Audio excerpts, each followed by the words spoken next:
I mean, imagine reading a text that looks at, the spiritual teachings of Jesus, the political theories of Karl Marx, and the ruthless business acumen of Bill Gates, and just decides that all of them are basically just minor stepping stones. Right, just warm-up acts. Exactly. Warm-up acts on the way to a 36-dimensional space highway. So today, we are exploring a movement that diagnoses that very specific, heavy, like Tuesday afternoon burnout you might feel, and it prescribes a literal cosmological rescue mission to fix it. Yeah, it's quite the leap. It really is. Welcome to today's deep dive. We are unpacking a highly intricate and honestly genuinely fascinating foundational text for a movement known as Lifechanyuan. So for you listening, if you have ever felt, entirely overwhelmed by the relentless hustle, the endless notifications, just the demands of the modern world, this text offers a very unique mirror. It really does. Because it diagnoses our modern exhaustion perfectly, Yeah. but then offers a solution so vast and multidimensional, it kind of forces you to completely reorient how you view reality itself. Right. But before we even begin to map out the mechanics of those 36 dimensions, we really must establish the boundaries of our discussion today. Oh, absolutely. Because this deep dive is a completely impartial, objective exploration of the source text provided. We are not taking a stance here. Yeah, we are acting purely as cartographers today, just drawing the map. Right. We are not endorsing, we're not validating or taking sides on any of the spiritual or, political or cosmological viewpoints presented in this document. Exactly. Our singular mission is just to unpack what the authors of Lifechanyuan are claiming, using their own words and their own internal logic, so that you can understand the architecture of this movement. We are just here to read the map. And that map actually begins with a profoundly grounded diagnosis of the modern human condition. Like, before the text introduces any of the cosmic elements, it spends significant time examining why human life feels like it is constantly entangled in misfortune, pain and regret. Right. The authors identify the root cause as what they call the oppressive survival competition. Survival competition. Right, and they describe modern society as a place of immense material prosperity, but catastrophic spiritual poverty. Yeah. And they use this very evocative phrase. They call it an era of the soul gloomy. Soul gloomy, that captures that ambient modern anxiety perfectly, right? It really does. Like, think about your own life for a second. You probably have a device in your pocket right now with access to all human knowledge. You've got a refrigerator full of food, and yet there is that lingering sense of just being a cog in a machine, Yeah. dragging an exhausted body from one obligation to the next. Yeah, the daily grind. Exactly.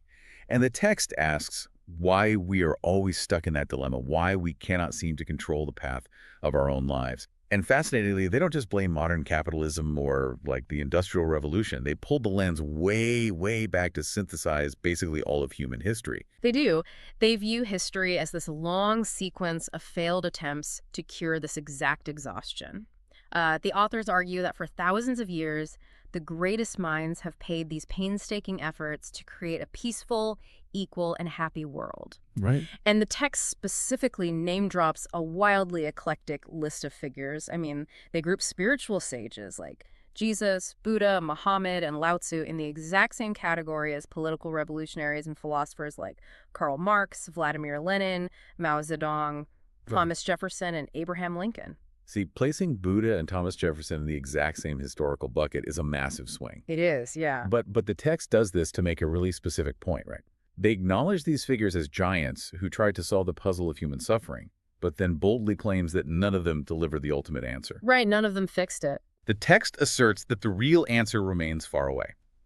And they establish this very aggressive baseline rule, which is, if a theory or a thought has existed for over 1,000 years, and it still hasn't brought absolute peace and stability to the world, then humanity must be highly skeptical of it. And the logic there is essentially a radical clearing of the philosophical deck. Like, Lifechanyuan acknowledges the contributions of these historical figures, basically saying, they paved the necessary roads for their specific eras, but it concludes that all past religions and political systems have hard time limitations. Okay, time limitations. Yeah, the mechanism here is utility.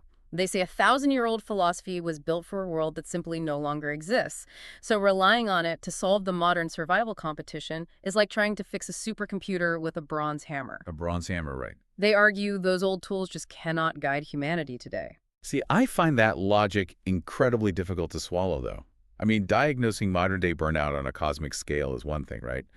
But deciding that because a 1,000-year-old remedy hasn't magically cured the entire planet forever, we should just completely toss the whole medicine cabinet out. Right, just start from scratch. Yeah, it feels incredibly short-sighted. Yeah. I mean, if a philosophical framework like, say, mindfulness from Buddhism or democratic ideals from Jefferson, if that provides ongoing value, discarding it entirely just because the world isn't a perfect utopia kind of ignores human nature, doesn't it?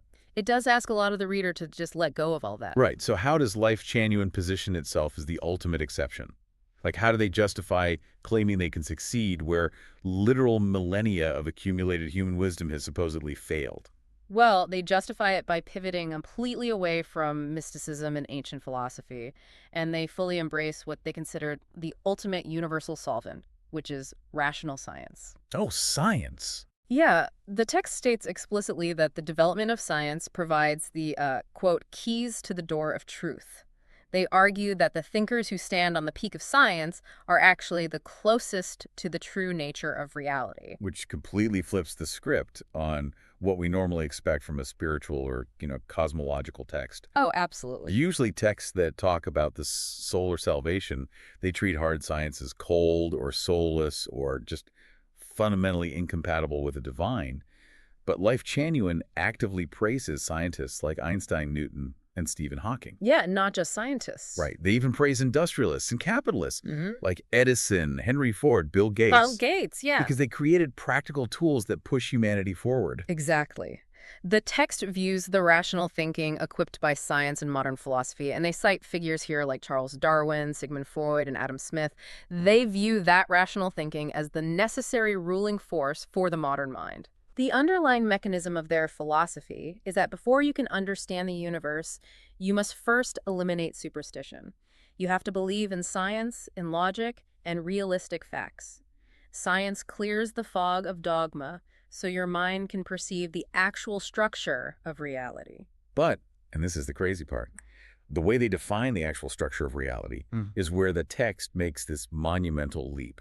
It really is. Because if past religions failed because they weren't scientifically grounded, you would expect Lifechanyuan to offer a purely materialist philosophy, like just strictly physics and biology. Right, a secular worldview. Yeah, but instead, they use this grounded, rational, scientific foundation as a launch pad to just blast off into a sprawling, sci-fi level cosmology. The transition is genuinely breathtaking in its scale.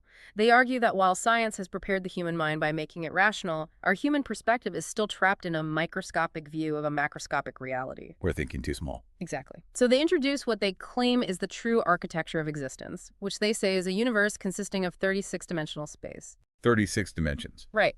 Furthermore, they claim each of these spaces is a massive world of its own, and they are neatly categorized into supreme, middle, and lower-level life spaces. Okay. And Lifechanyuan stated, literal goal is to explain the secrets of this structure and to escort people via what they call a super time and space road. A super time and space road. Yes. To specific destinations they call the 1,000-year world, the 10,000-year world, and ultimately the Elysium world. I mean, the whiplash there is just intense. If past philosophies failed because they weren't scientific, how does a text that is grounded in realistic facts justify an afterlife with 36 dimensions? It's a fair question. Right. Like, where do they find a multidimensional Elysium in a high school physics textbook? Yeah. You are reading along, you're nodding about Bill Gates' software and Stephen Hawking's astrophysics, and suddenly the text is asking you to book a ticket on a super time and space road. Well, the bridge they build between, Henry Ford's assembly line and a 36-dimensional afterlife relies entirely on their concept of the greatest creator. To Lifechanyuan, the 36 dimensions are not magic, and they aren't fantasy. They represent advanced physics that humanity simply hasn't mapped out yet. That's it. They argue that if you look at the universe rationally, you see mathematical perfection. Therefore, the greatest creator is not some wizard sitting on a cloud, but a supreme mathematician who structured the universe with rigid, unyielding logic. So it's all just math. Exactly. Rational science is merely the prerequisite tool required to comprehend this 36-layer cosmic architecture. And to navigate a map that complex, you need specialized guides. Right, because you cannot just plug the 10,000-year world into your phone's GPS and hit drive. No, you definitely can't. And according to the text, these cosmic guides are not abstract angels or spirits. They are actively walking among us here on Earth. Yeah, the text makes a highly specific, honestly startling historical claim regarding these guides. It states that right before World War I, nearly 10,000 great souls descended from the supreme life spaces, specifically from those thousand-year and Elysium worlds, straight down into our human world. Wait, right before World War I, sending 10,000 high-level souls down right before the globe literally tears itself apart in the mechanized slaughter of World War I. That feels like a cosmic emergency triage operation. That's a great way to put it. Because the dawn of modern warfare and the collapse of all those empires seems to represent the absolute breaking point of that survival competition they diagnosed early in the text. The timing is highly deliberate, absolutely. The text claims these great souls were deployed on a rescue mission, and the author of Lifechanyuan actually frames their writing as a formal, urgent summons to these specific 10,000 souls. It's a wake-up call. It operates exactly as a wake-up call, warning them that they must stop reincarnating in the human world. The rule established in the text is that if a great soul transmigrates more than 3 times in the human realm, they will lose their divine nature. Oh, wow. Yeah, they'll become entirely corrupted by the survival competition, and they will never find their way back home to the supreme spaces. The pressure on those souls is immense. I mean, you get 3 lifetimes to navigate the chaos of the 20th and 21st centuries without losing your moral compass. It's a ticking clock. But their mission isn't just to save themselves, right?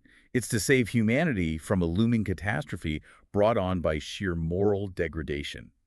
Because the text explicitly compares our current societal trajectory to the days before Noah's flood.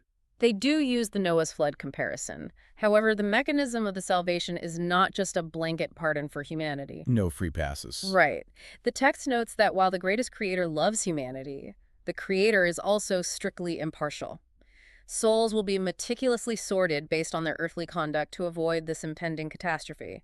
Great souls will ascend to the supreme life spaces, while inferior souls will be relegated to the lower-level life spaces. And to explain the logic of this brutal impartiality, the text uses an incredibly visceral analogy. Very visceral, yes. The authors argue that the cosmic sorting process follows the exact same logic as basic human household management. Okay, walk us through this. The text states that nobody displays excrement from a toilet in their living room. Right.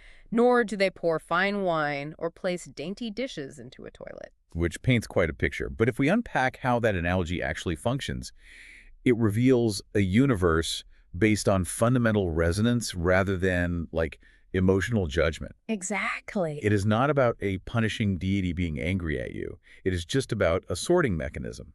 Kind of like how gravity naturally pulls a heavy stone to the bottom of a lake, the greatest creator's mathematical universe naturally sorts a selfish soul to a lower dimensional density. That's spot on. You don't put fine wine in a toilet because it violates the fundamental purpose and nature of both things. And the text leans heavily on this idea of natural sorting. They actually quote the American writer Henry Van Dyke to reinforce the point. Oh, what did he say? They cite his assertion that privileged people who possess power but fail to use it for good are just waste material, and educated people who lack positive influence are the poorest kind of rubbish. Man. So think about the promotion you might be gunning for right now, or the financial goals you've set for yourself. Yeah. According to this text, if you are climbing the corporate ladder or seeking academic prestige purely for your own ego, or even just to make your family look good, you are actively weighing down your soul. You're lowering your density. The text specifically calls out presidents, university graduates, government officials, and business people. If their ambition ends at their own personal gain, the text labels them poor souls, essentially marking them for the cosmic toilet, to stick with your analogy. Earthly ambition, when it's disconnected from selfless service, is the exact anchor that drags a soul downward. The text argues that people who live merely by instinct, just chasing fame and emotional validation, they are like frogs at the bottom of a well. Frogs in a well. Yeah, they look up, they see a tiny circle of light, and genuinely believe it is the entire sky. In contrast, those who live a spiritual life can perceive the 36 dimensions and travel through time and space. The absolute requirement for being considered a great soul is that you cannot find peace unless the people around you are happier than you are. The burden placed on these individuals is just staggering. It's a lot. You have a ticking clock of 3 reincarnations, an impending Noah-level catastrophe, and the requirement to selflessly sort humanity across 36 dimensions based on an irrefutable mathematical logic. Right. With a mission of that scale, you would naturally expect Lifechanyuan to rely on a massive, rigidly structured, incredibly well-funded religious organization to orchestrate this entire rescue.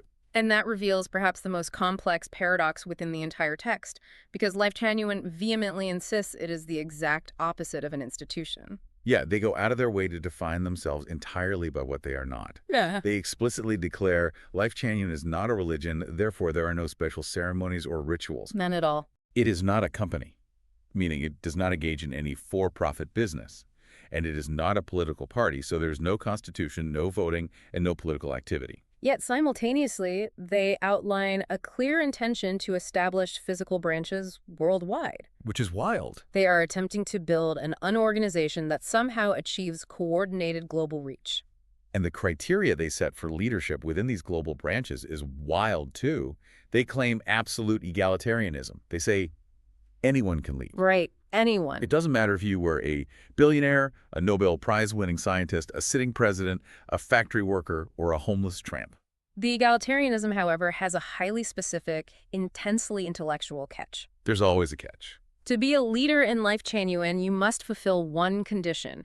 You must be able to publicly explain a theory about the universe, time, space, or human life that absolutely no one else can refute. Okay, so it's like claiming you haven't built a corporate ladder, you've just built a completely frictionless wall, and whoever happens to invent a functional jetpack naturally floats to the top. That's a great analogy. They claim it isn't a hierarchy, they just change the rules of gravity so that only the most intellectually and rationally supreme individuals rise. But it is still a hierarchy. Well, to them, it is a pure intellectual meritocracy, totally divorced from material wealth. The text notes, there is no material reward for this leadership. No salary, no earthly power, just the honor of having your name engraved on a milestone. Okay. However, the titles they offer to these intellectually supreme leaders are breathtakingly grandiose. Oh, yeah.